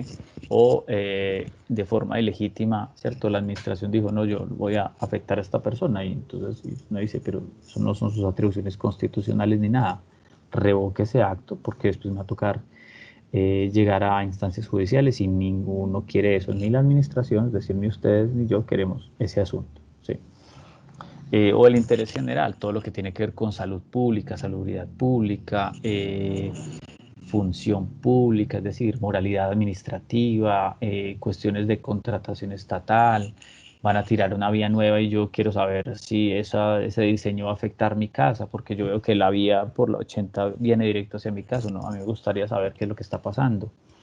Hay un predio que va a ser afectado, entonces yo antes de ser afectado por esa obra quisiera saber qué es lo que va a pasar, si me van a afectar o no. Esas cuestiones, digamos que tocan también el interés general, porque uno dice, bueno, eso es para todo el mundo, pero bueno. O yo quiero saber cuándo se termina el tranvía en los 80, ¿sí? ¿Por qué no? Bueno, siguiente slide. Hablamos también de la segunda modalidad de la petición y es la petición de información, ¿sí?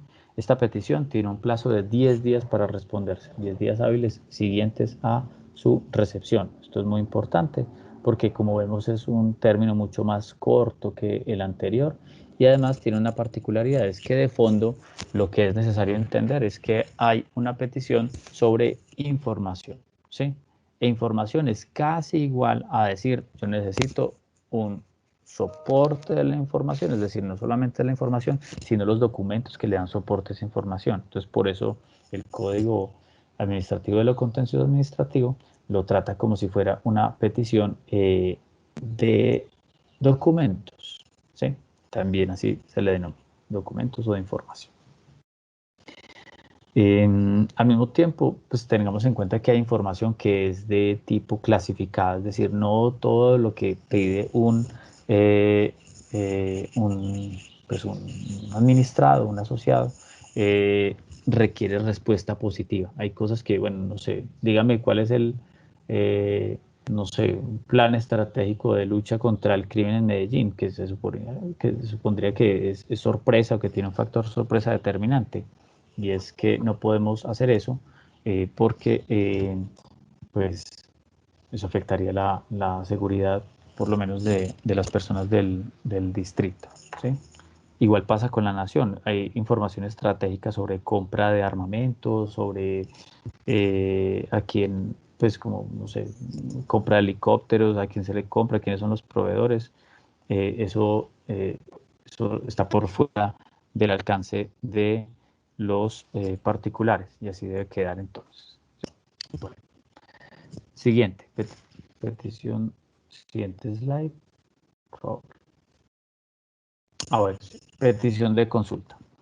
Entonces, sobre esa cuestión es importante tener en cuenta que una petición de consulta es una opinión que se le está pidiendo a una entidad pública generalmente sobre un punto de derecho, sobre una cuestión, digamos, casi siempre jurídica que tiene que ver con una norma que no se comprende, con algo que, no sé, podría ser la interpretación específica del estatuto tributario, ¿sí? De cómo se aplica un impuesto, sobre si tal tasa puede ser, eh, pues, digamos, puede ser importante tenerla en cuenta y darle una aplicación específica. Entonces, bueno, eso todo es necesario tenerlo así. Y por otra parte está la cuestión de que casi siempre la petición de consulta también puede ir en forma de cuestionario. Ustedes necesitan que un particular envíe un cuestionario y ese cuestionario entonces debe ser respondido punto por punto. Esto pues según esas reglas que habíamos puesto ahí. Siguiente slide, por favor. Bueno, entonces fundamental empezar a hablar de de justamente respuestas a las consultas que hace eh, los órganos y sobre todo el Departamento Administrativo de la Función Pública. Y es que uno dice, bueno, para responder una petición, ¿cuáles son los días en que debe ser respondida? Entonces tenemos tres modalidades, pero ahí lo importante de fondo es cuáles son los días, cuáles son esos días entonces en los que va a tener en cuenta la administración para saber cuándo responde, ¿sí? Está entonces ese concepto del 2020 en donde dice, vea, pasa lo siguiente y es que se responde en días hábiles, pero puede pasar lo siguiente y es que el sábado puede ser tenido en cuenta como un día hábil. Y uno dice, bueno, si el sábado es un día hábil y por regla general no entiende que no, es un día en el que yo debo esperar respuesta de la administración y la respuesta es depende, ¿cierto? En principio sí. Si las administraciones trabajan los sábados o si lo tienen como un día hábil, entonces eso va a contar particularmente para esa administración como un día hábil en el que tienen que responder. Eso es muy delicado, como ustedes ya pueden imaginarse. Entonces, en ese sentido, pues sería prudente deshabilitar ese día como día hábil, es decir, volverlo inhábil a través pues, de lo que la administración permita Pero si esto es imposible, entonces también tenerlo en cuenta dentro del calendario y saber muy bien si el día sábado cuenta como un día hábil o inhábil, ¿sí? Entonces, esa es la cuestión que trató el Departamento Administrativo de la Función Pública y que me pareció muy prudente pues traerla acá porque uno nunca sabe cuándo se va a encontrar con un caso de estos, en donde le llega una tutela porque la respuesta no se entregó un sábado y me dice, pero ¿por qué? ¿Sí? Y resulta que había una cuestión ahí y es que el sábado pudo haberse tenido en cuenta como un día hábil. Siguiente slide.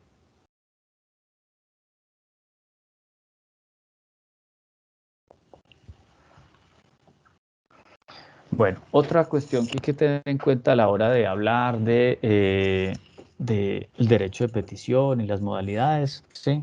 Que esto pues, digamos que llega al punto que nos interesa, es la cuestión del silencio administrativo, ¿sí? Y uno dice, ¿qué es el silencio administrativo? Es cuando la administración guarda silencio sobre un punto, sobre una cuestión de derecho sobre la que se le pregunta, ¿sí?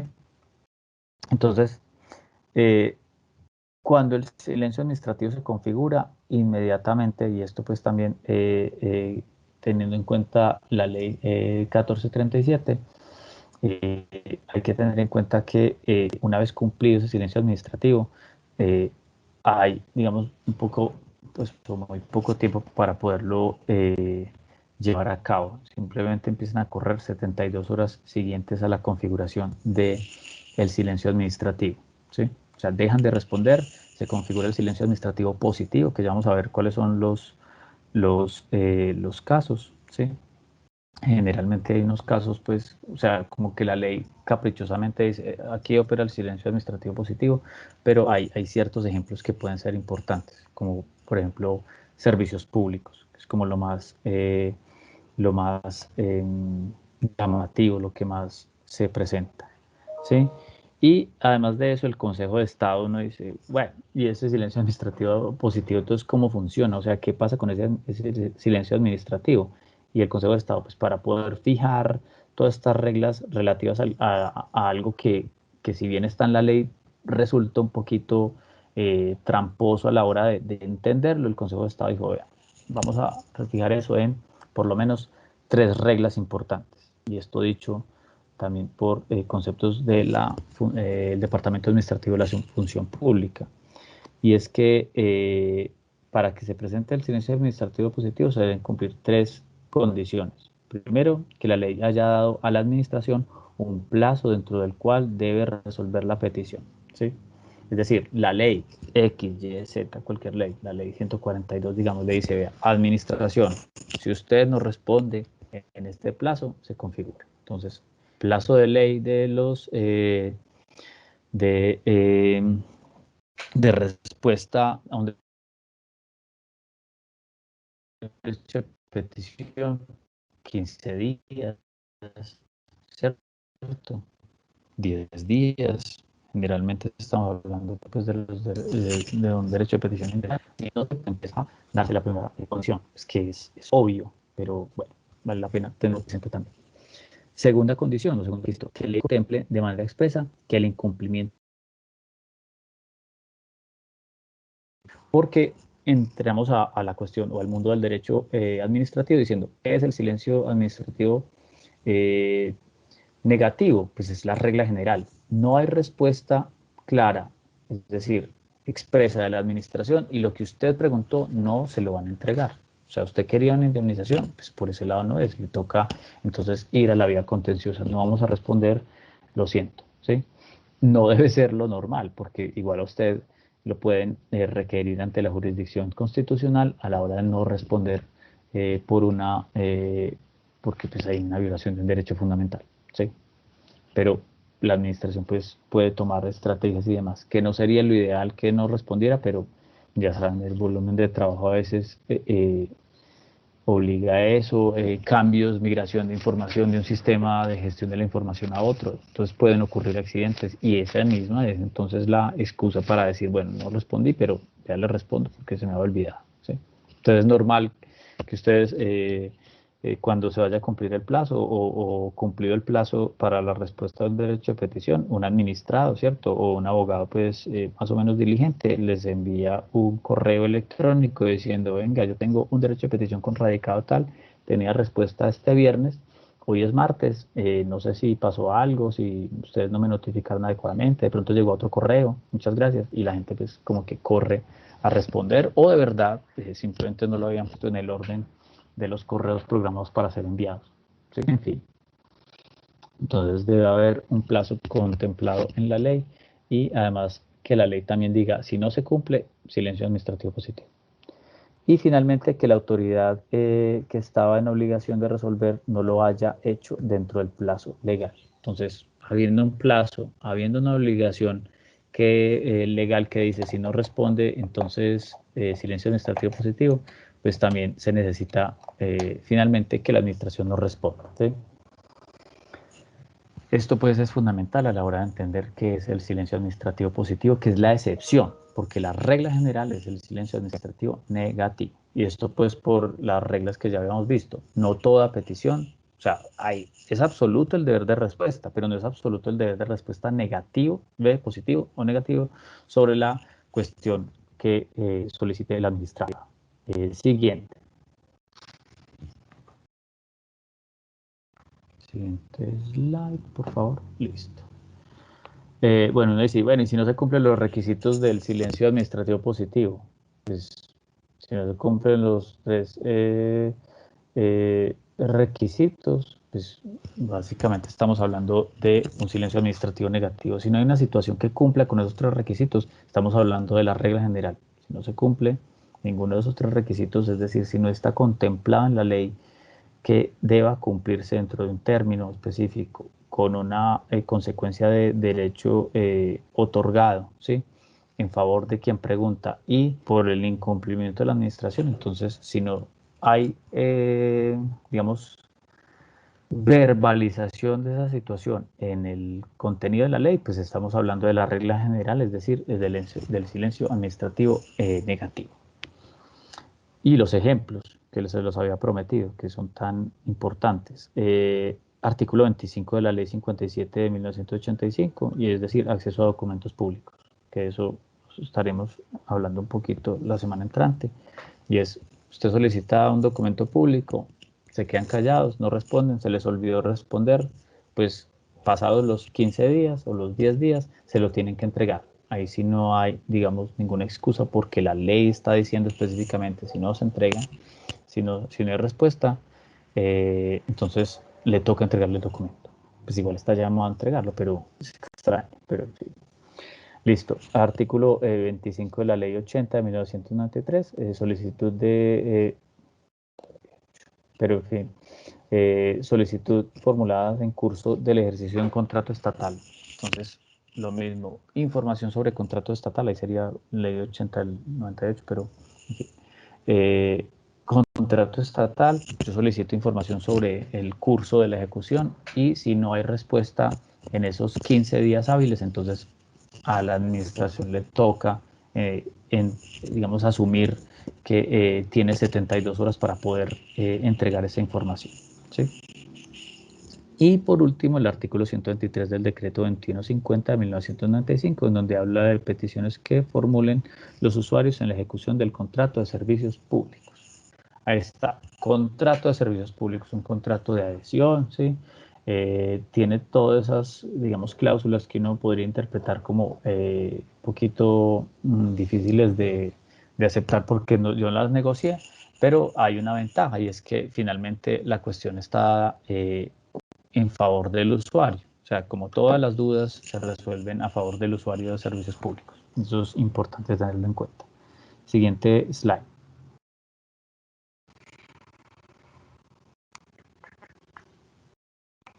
Bueno, finalmente ya llegando al último tramo de esta explicación, que yo es imposible hablar 2 horas de esta cuestión, pero bueno, se fueron volando esas 2 horas y hablemos entonces de requisitos de las respuestas. ¿Qué debe tener una respuesta de un derecho de petición para hacer pues, lo que la ley y la Constitución espera? Y antes de pasar al siguiente slide, una reflexión importante, y es, en términos de técnica, simplemente como una práctica, una buena práctica, es necesario que, y yo he visto eso en el distrito de Medellín, yo no creo pues que esté diciendo una cosa extraña o ajena a ustedes, o a la práctica que tiene el distrito, y es que el distrito es muy juicioso a la hora de estar respondiendo una petición, o por lo menos las que yo he visto, las respuestas son impecables, y es pregunta número 1, 2, 3, y la respuesta se hace en el mismo orden, ¿sí? Es muy importante tener en cuenta que hay derechos de petición que están, digamos, bien estructurados y hay otros que no son tan bien estructurados. Esos que no son tan bien estructurados deben ser, digamos, como requieren una atención muy, muy, muy especial por parte de la administración, ¿sí? Y es que deben tratar de desentrañar el orden entonces de esa petición o responderla punto por punto. Como no tiene diferentes puntos, entonces lo que debe hacer es tocar o tratar de desglosar esa petición en diferentes peticiones, y es que ahí hay varias, porque muchas veces dicen no es una petición y resulta que hay tres. Entonces uno debe ser muy diligente a la hora de decir yo en su petición veo que hay tres, entonces voy a responder las tres. Y esto lo he visto en ustedes, y es la primera petición es una petición de información, entonces tengan los documentos, estas son en interés general, entonces por eso nos vamos a demorar más, pero aquí está igualmente la cuestión, está esta y esta. Y eso es bien interesante a la hora de hablar de los requisitos de la respuesta, que no son requisitos, sino que es un asunto como de técnica, de sentido común. Y las peticiones más estructuradas, pues lo mismo, si hay 11 peticiones específicamente puestas con su respectivo número, ¿cierto?, a la cabeza de la petición, entonces uno diría, yo recibo la petición, hay 11 peticiones, entonces voy a empezar por la primera y voy a terminar en la 11ª. Vamos para allá. Primera petición, segunda petición, tercera petición. Y esto es bien interesante porque por más que, digamos, que sea algo relativo a los requisitos, pues no está contemplado en la ley, nada más dice responda, ¿sí?, de manera congruente. Y esa es justamente la cuestión, y es que debe haber congruencia, es decir, como una relación como orgánica, si ahorita está tan de moda esa palabra, una relación orgánica entre lo que yo estoy preguntando y lo que me están respondiendo dentro de un término fijado por la ley y en los específicos, pues como dentro de las cuestiones de fondo que exige la Constitución, es decir, respetando el debido proceso administrativo y con respeto de la dignidad humana y demás derechos y principios fundamentales. Entonces, siguiente slide. Bueno, acá es importante tener en cuenta varias cosas, y es que el derecho de petición pues, es un derecho fundamental, ¿sí?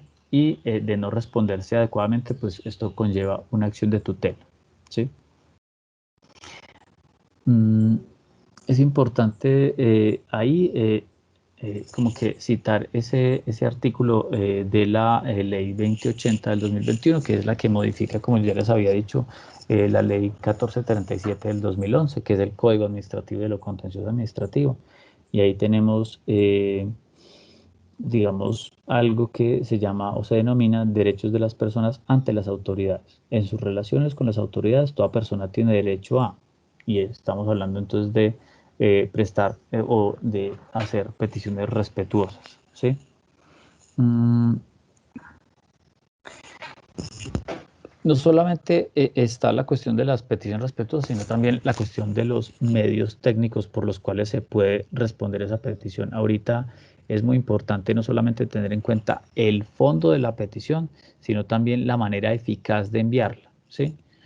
Antes se hacía por correo generalmente certificado. Era un problema poder enviar una respuesta a una persona en tiempo real, que se diera cuenta, sí, como debía ser, con todo lo que esto implica. Es que si usted no responde a tiempo, entonces hay una acción de tutela o hay un malentendido sobre una cuestión administrativa que va a desencadenar un proceso de responsabilidad eh, estatal o una responsabilidad particular de un funcionario. Sí, eso es muy delicado, pero ahora estamos hablando de medios digitales donde también, digamos, son válidos los correos electrónicos, no así pues los mensajitos de texto al celular, como muchas veces pasa con notificaciones sobre infracciones de tránsito, ¿sí? Pero digamos que eso está avanzando en ese sentido. Entonces, a la hora de hablar de cuáles son los requisitos de la respuesta, es muy importante que la respuesta no solamente sea de fondo, sino que sea eficaz y que llegue a la persona eh, que realmente está haciendo la petición a través de los medios que están ligados a su, digamos, a su propia persona, correo electrónico, eh, y bueno, básicamente eso. Bueno, siguiente slide. Además de esto, pues es también muy importante saber que por lo anterior es importante responder en condiciones y términos que sean constitucionales. Sí, importantísimo también saber que a la hora de poder hacer una respuesta adecuada o los requisitos de la respuesta deben ser conforme a los plazos y a los términos que establece la ley para poder entregar esas respuestas a los derechos de petición. ¿Sí? Sí, y también digamos, hay medidas, y a mí me ha tocado ver esto muy de cerca, hay medidas en las cuales hay peticiones masivas y normalmente lo que ocurre es que las administraciones locales o algunos órganos toman decisiones específicas, adoptan resoluciones para responder a peticiones, digamos, masivas, ¿cierto? Generalmente dicen resolución, petición masiva. Esto es también una buena práctica, no solamente hay que responder a cada una de las personas, sino que puede ser una petición masiva que le responda a diferentes personas al mismo tiempo. ¿Sí? Bueno, siguiente slide, que ya estamos acercando al final y a cuestiones de medios digitales. Bueno, entonces esto ustedes ya lo conocen muy bien, es más, lo tomé pues del sitio de de la alcaldía y es que la alcaldía ha sabido digamos, modernizarse y capitalizar todo esto que tiene que ver con conocer un poco más a sus ciudadanos. ¿Sí? Los sistemas de preguntas, quejas y reclamos garantizan, pues, o sea, hay ahí una especie de dificultad, o por lo menos yo como constitucionalista lo veo delicado, pero al mismo tiempo, o sea, delicado, digamos, lo negativo, ¿sí? No quisiera decir negativo, pero lo voy a decir delicado.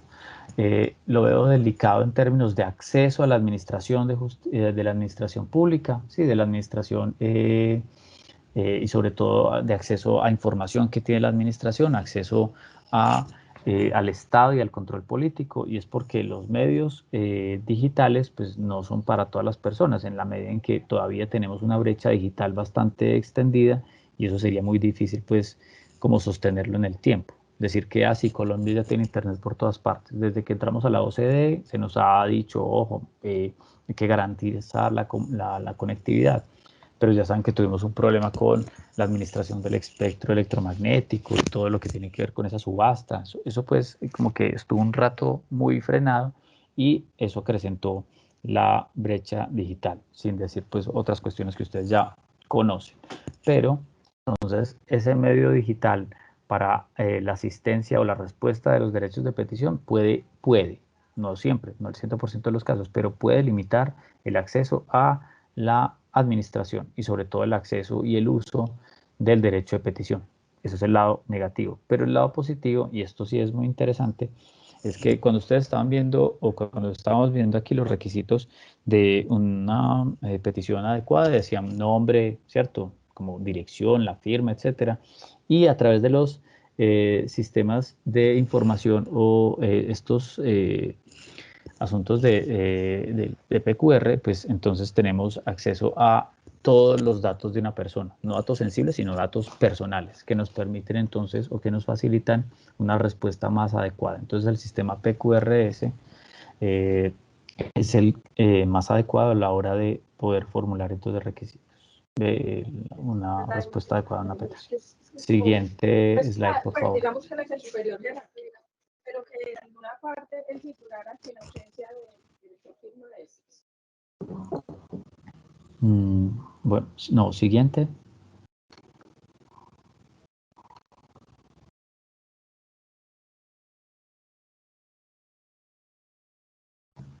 Bueno, hay también otro asunto interesante y es que una respuesta, digamos, mal diligenciada, mal otorgada o sí, mal diligenciada puede desencadenar un asunto o un riesgo jurídico, ¿sí? O sea, puede haber una afectación negativa a los derechos fundamentales y esto siempre va a estar respaldado, es decir, por un órgano de control. Tanto las personerías distritales como municipales tienen y órganos de control tienen el deber de estar velando porque esos derechos fundamentales realmente se lleven a cabo. Entonces, cuando una petición no cumple con los requisitos adecuados, es decir, no responde o no habla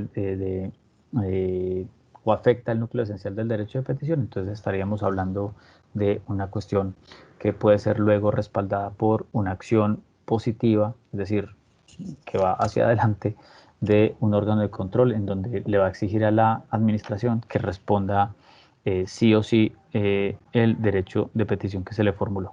Siguiente slide.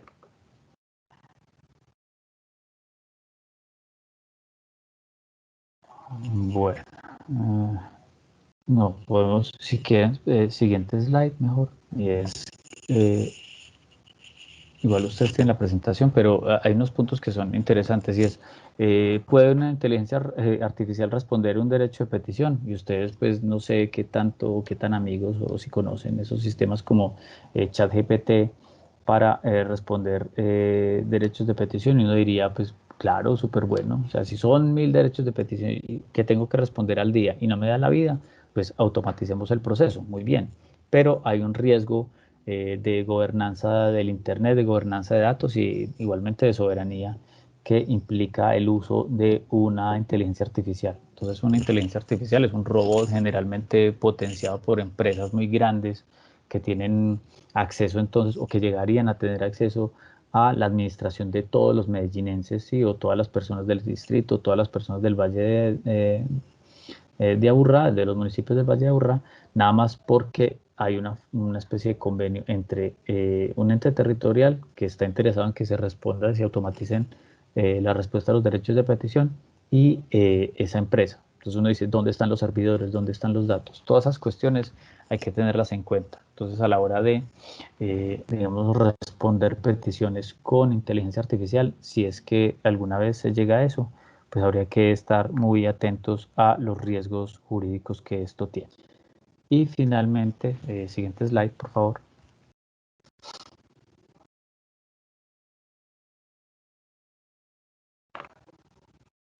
Bueno, notificaciones. Eso es también determinante a la hora de analizar todo lo relativo a los derechos de petición. Y eh, siguiente slide para poder ir terminando. Y aquí yo creo que ya con esto cierro.